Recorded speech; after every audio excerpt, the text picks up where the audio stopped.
Hi, welcome back to the Tracking Success channel, and in this video I will show you how to compress and compare images with different codecs in your browser.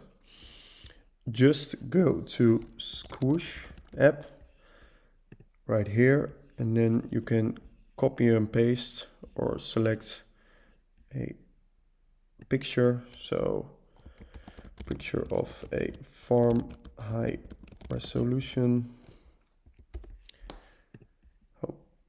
Downloads, just go to images.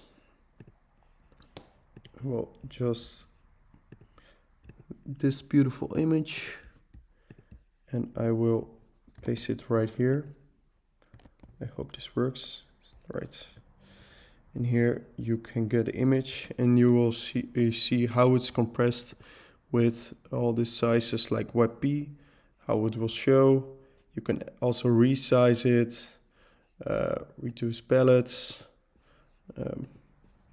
like colors, for example. As you can see, you will see how the image is changing. Compressing an image in Squoosh is quick and easy, and users can download the compressed images right away, right here, and then it's done.